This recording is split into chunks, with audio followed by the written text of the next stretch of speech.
여러분 안녕하십니까? 채널K 뉴스입니다.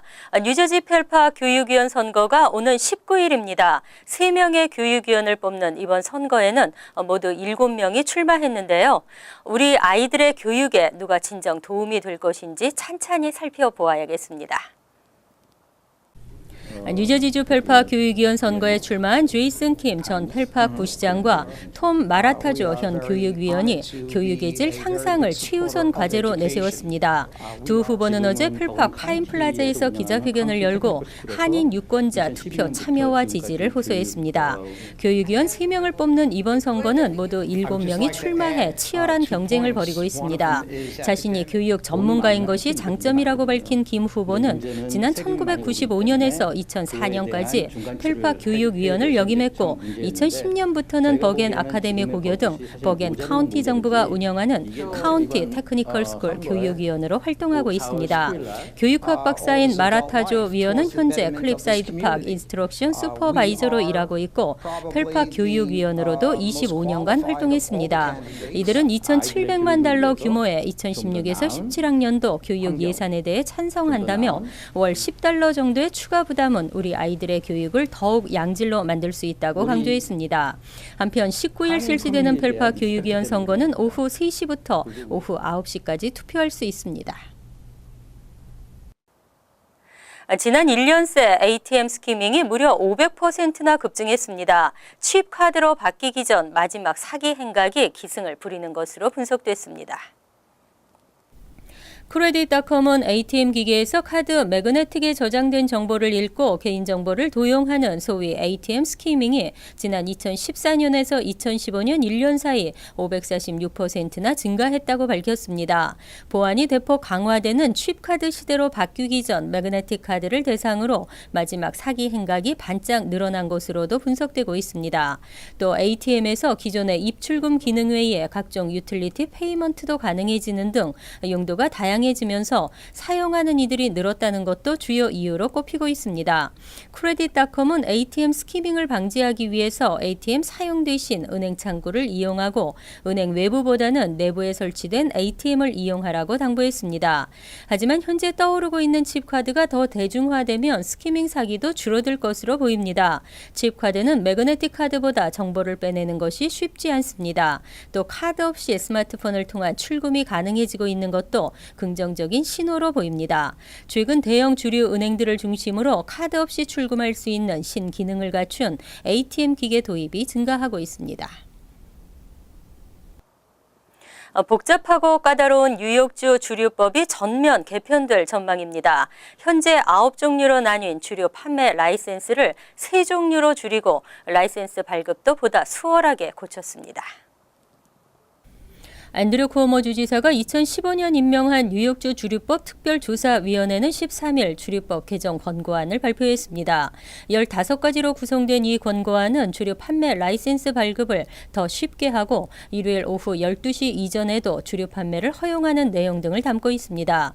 위원회는 특히 현재의 주류법은 비즈니스 라이센스 유형이 아닌 맥주 종류를 기준으로 구성되어 있다고 지적하고 주류법 재편성에 주력하겠다고 밝혔습니다. 또 일요일 주류 판매 규정과 관련해 현재는 일부 식당이나 바, 술집에서 일요일 오전 4시부터 오후 12시 사이에 주류 판매를 금지하고 있지만 제한시간 규정을 오전 8시에서 오후 12시로 바꾸거나 일요일 오후 12시 이전에도 허용하도록 했습니다. 이외 주류 판매 라이센스 발급 종류도 대폭 줄였습니다. 현재 일부 식당 등에 발급하고 있는 주류 판매 라이센스는 9종류인데 이를 맥주 판매 라이센스, 와인 맥주 판매 라이센스, 와인 맥주 주류를 제공하는 시설을 위한 판매 라이센스 등 3종류로 줄이는 방안을 제안했습니다. 고공행진하던 렌트비 상승 속도가 다소 주춤하고 있습니다. 전국적으로 100만 가구의 아파트 건립이 계획되면서 렌트비 하락도 기대되고 있는데요. 하지만 상당수가 고급 아파트라서 기대가 현실화되기는 어려울 것으로 보입니다. 상업용 부동산 시장 전문 조사업체인 라이스의 1분기 전국 아파트 동향 보고서에 따르면 전국 1분기 아파트 공실률은 4.5%로 2015년 2분기의 4.2%보다 0.3%포인트 상승했습니다. 렌트비도 상승했지만 렌트비 상승 속도는 둔화되고 있는 것으로 나타났습니다. 부동산 정보 전문 업체인 엑시오 매트릭스는 3월 전국 실질 렌트비가 2월보다 4.1% 올라 지난해 3월에 5%와 비교하면 상승률이 0.9%포인트 하락했다고 밝혔습니다. 특히 뉴욕과 샌프란시스코, 덴버, 휴스턴 등 대도시의 임대료 상승률이 하락세로 돌아섰습니다. 반면 세크라멘토, 리버사이드 등 중형 도시들의 임대료는 가파른 오름세를 기록했습니다. 대도시 아파트들의 세입자들이 주변 지역으로 빠져나가면서 이들 지역의 렌트비가 오른 것이라는 분석입니다. 전문가들은 앞으로 3년간 전국적으로 100만 세대의 아파트 건설이 예정돼 있다며 아파트 공급이 많아지면 렌트비가 내려갈 가능성이 크겠지만 이들 가운데 상당수가 고급 아파트여서 단기간에 임대료가 떨어질 확률은 매우 낮다고 진단했습니다. Q65번 버스가 버스를 운행하기에 더 넓은 도로로 노선 두 곳의 변경을 추진하고 있습니다. 하지만 일부 주민들의 반대 의견도 있어 아직은 논의가 더 필요한 것으로 알려졌습니다. 커뮤니티 보드 세븐은 지난 12일 메트로폴리탄 교통공사가 제출한 Q65 버스 노선 변경안을 검토하고 있다고 밝혔습니다.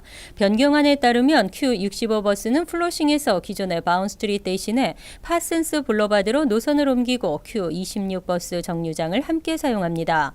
커뮤니티 보드 세븐은 바운스트리트는 도로가 좁고 불편한 반면 파슨스 블러바드는 넓기 때문에 버스를 운행하기에 더 적합하다고 설명했습니다. 또 칼리지 포인트에서는 기존의 14 로드 대신 바로 옆 블록의 14 애비뉴로 노선이 변경될 전망입니다. 14 애비뉴로 버스 노선을 변경할 경우 운행 시간도 단축되고 14 로드에는 길거리 주차가 가능해집니다. 하지만 일부 지역 주민들은 버스 정류장이 한 블록 더 멀어진다는 점을 이유로 반대하고 있습니다. 커뮤니티 보드 세븐은 실제 변경안이 실행될지는 아직 논의가 더 필요하다는 입장입니다. 시교통국과 커뮤니티 보드 세븐이 승인하면 변경안은 올해 6월 1일부터 적용됩니다. 뉴저지 주정부는 자동차 검사에 한 대당 $20, 29센트를 지원하고 배기가스 검사 시 2번까지 무료 제공을 허용하고 있습니다. 하지만 올 여름부터 재검사는 차량 소유주가 비용을 지불하도록 했습니다. 그동안 차량 소유주들은 차량국이 지정한 자동차 검사소에서 배기가스 검사를 받을 경우 두 번째 검사까지는 무료로 서비스를 제공받아 왔습니다. 하지만 뉴저지주 차량국은 올 여름부터 차량국이 지정한 자동차 검사소에서 첫 번째 배기가스 검사를 통과하지 못할 경우에는 차량 소유주가 일반 자동차 정비소에서 비용을 지불하고 반드시 재검사를 받아야 한다고 밝혔습니다. 그동안 주정부에서는 자동차 검사를 받을 때마다 차량 한 대당 $20, 29센트를 지원해왔습니다. 하지만 예산 절감을 위해 올여름부터 새롭게 바뀐 규정을 적용하겠다고 밝혔습니다. 이와 함께 주 차량국은 오는 5월 1일부터 1995년형 이전 차량들에 대한 배기가스 검사를 전면 폐지하기로 했습니다. 차량국 측은 1995년 이전 오래된 연식의 차량 20만 대 중 한 달에 3,500여 대가 폐차되고 이들 차 중 재검사율은 15% 미만이기 때문에 검사를 폐지한다고 밝혔습니다. 주 차량국은 지난 2010년 8월부터 상업용 차량을 제외한 모든 차량의 정기 검사를 폐지하고 자동차 배기가스 검사만 실시하고 있습니다. 뉴욕주 교장평가에 학생들의 시험 성적이 반영될 수도 있는 것으로 알려졌습니다. 교사 업적평가 기간도 3년으로 늘리는 안이 거론되고 있습니다. 최근 주 교육국은 각 학군 교장들에게 서한을 보내고 새로 추진하고 있는 학교장 평가 방안에 SAT 등 학생들의 시험 점수가 일부 포함될 수도 있다고 통보했습니다. 서한에는 각 학군이 AP, SAT 시험, 국제 학력 평가 시험 등을 포함한 학생들의 점수를 주 교육국에 제출하면 교육국이 이를 토대로 해당 점수를 평가에 어떻게 활용할지 모델을 구축할 것이라고 밝혔습니다. 이라 슈왈츠 주 보조교육위원장은 새로운 평가 개정안이 위원이 학생들의 참여와 성공적인 대입 준비 과정을 위한 노력의 일환이라고 설명했습니다. 이 밖에도 교사들의 수준 변화를 제대로 반영하지 못하고 있다는 지적이 제기돼 왔던 기존의 교사 업적 평가 기간을 1년에서 3년으로 늘리는 방안도 포함됐습니다. 학생들의 대입 시험 성적이 교사 평가에도 적용될지는 아직 확정되지 않았지만 주정부는 이번 평가 개정안을 통해 기존에 제기되어 온 문제들을 해결할 수 있을 것으로 기대하고 있습니다. 지난 2년간 각 주에서는 컴퓨터를 기반으로 한 새 표준 시험이 치러지고 있습니다. 하지만 컴퓨터 기기 오작동 등의 문제가 전국적으로 대두되면서 해결 방안이 시급한 것으로 나타났습니다. 지난 2013년 이후 30개 주 이상에서 컴퓨터 기반 시험 오작동이 발생했던 것으로 나타났습니다. 비영리 기관 페어 테스트에 따르면 지난해에도 12개가 넘는 주에서 오작동이 보고됐고 올해 3월 말까지도 3건이 신고됐습니다. 주로 보고된 케이스는 컴퓨터 오작동으로 인해 시험 시작을 위한 로그인 불가, 기재한 답안이 사라져버리는 일 등이었습니다. 텍사스주에서는 기술적 문제로 학생들의 답이 지워져 버리자 지난 2월 다시 종이와 연필 를 사용하는 이전 시험 방식으로 돌아가기도 했습니다. 알래스카, 미네소타, 노스다코타 등에서도 이와 비슷한 문제들이 발생해 컴퓨터 기반 표준 시험이 존폐 논란에 휩싸였습니다. 연방교육부는 이러한 문제들이 제한된 대역폭 때문에 발생한다며 주별로 해결 방안을 모색해야 한다고 밝혔습니다. 이어서 LA 지역 한인사회 소식입니다. 한인타운 노인 커뮤니티 센터가 그동안 프로그램 진행에 대해 관계 당국으로부터 긍정적인 답변을 받았습니다. 노인센터 건축 당시 LA 커뮤니티 재개발국으로부터 지원받은 금액의 일부를 공제받게 돼 향후 운영에도 탄력을 받을 것으로 보입니다. 조한규 기자가 취재했습니다. 한인타운 노인 커뮤니티 센터가 2013년부터 2016년까지 프로그램 운영을 통해 45만 9천 달러를 관계 기간에 상환하게 됐습니다. 노인센터는 센터 건축 당시 LA시로부터 대지를 1년에 1달러씩 30년 대여를 받았고 LA시 재개발국 CRA LA로부터 건축 지원금 190만 달러를 받아 센터를 완공한 바 있습니다. CRA LA로부터 지원금을 받을 당시 노인센터는 커뮤니티 봉사 프로그램을 운영해 매년 19만 달러씩 총 10년 동안 관계 당국에 상환해야 하는 조건부 지원을 받은 것입니다. 또한 3월 8일 현재 대출 잔금이 144만 1천 달러로 45만 9천 달러를 상환한 것으로 처음으로 공식 통보를 받았다고 노인센터는 설명했습니다. 또 교포 전체 아주 굉장히 활력소가 진짜 됐어요. 그래서 사실은 초창기에는 그 정말 반신반의하고서 우리가 이 스케줄을 이 프로그램을 시작했거든요. 2013년에서 2014년까지 7만 9천 달러, 2014년에서 2015년까지 19만 달러, 그리고 2015년에서 2016년 3월 8일까지 19만 달러를 노인센터는 프로그램 운영 방식을 통해 상환한 것입니다. 메디칼 센터, 치과, 또 가운데는 한방 침구, 뒤쪽에는 그 양약, 그 의사들이 와서 이제 그것도 도네이션을 받는 거야. 해서 치과 의사 중에서 한두 시간 여기서 봉사하게. 그건 무료예요. 이제 노인센터의 커뮤니티 봉사 프로그램이 활성화될 수 있도록 한인 커뮤니티 구성원들의 지원과 협조가 과제로 남게 됐습니다. TVK 뉴스 조한규입니다.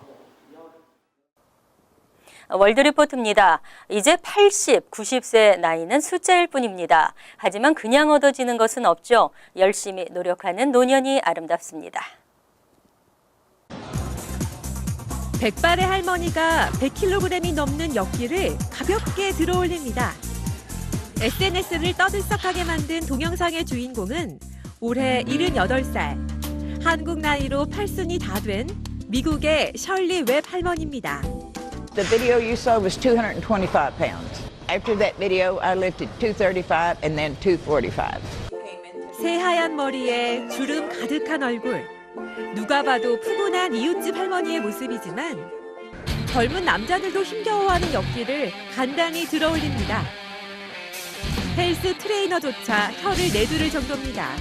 And that way, You know, she can live till she's 200 years old and she'll be all right. 할머니가 헬스클럽을 찾은 건 2년 전. 무릎이 아파 계단 오르기도 벅찼던 할머니에게 손녀는 근력 강화 운동을 권했습니다. 그때부터 할머니는 헬스 트레이닝의 매력에 푹 빠졌고 온몸의 근육이 다시 살아나는 듯한 기분을 느꼈습니다. The first day I joined and worked out, when I walked out of here, my head felt like it had opened up. I felt good and made me want to come back and come back and come back. 2달 뒤 열리는 경기에서는 미국 고령자 최고 기록인 117kg에 도전할 예정입니다. My motto has always been, if you do something, do it right. And so anything I do, I try to give it my best.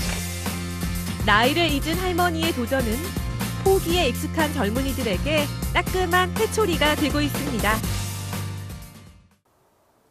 간추린 소식입니다.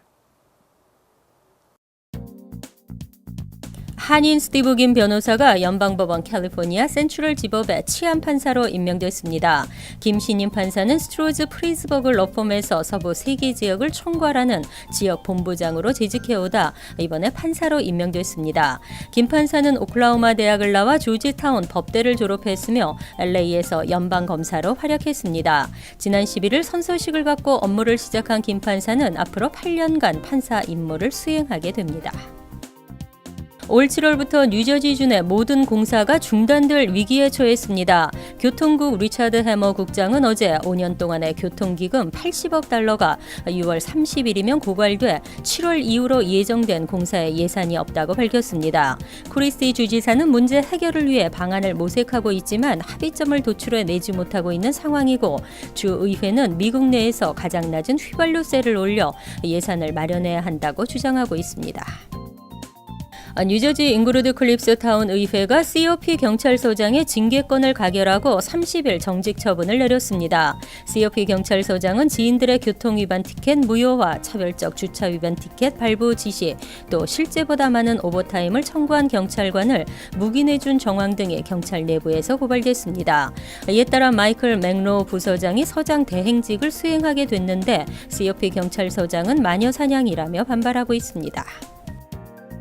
메릴랜드 벌티모어에서 발생한 60대 한인 여성 살해 용의자가 밝혀졌습니다. 볼티모어 카운티 경찰은 어제 피해자 61세 김화선 씨의 살해 용의자로 김 씨의 의붓아들인 27세 조민영 씨를 긴급 체포해 수감시켰다고 밝혔습니다. 경찰에 따르면 조 씨는 계모인 김 씨와 집에서 말다툼 중 칼을 사용해 김 씨를 수차례 찔렀으며 경찰이 오기 전 달아났습니다. 환율과 증권 소식입니다.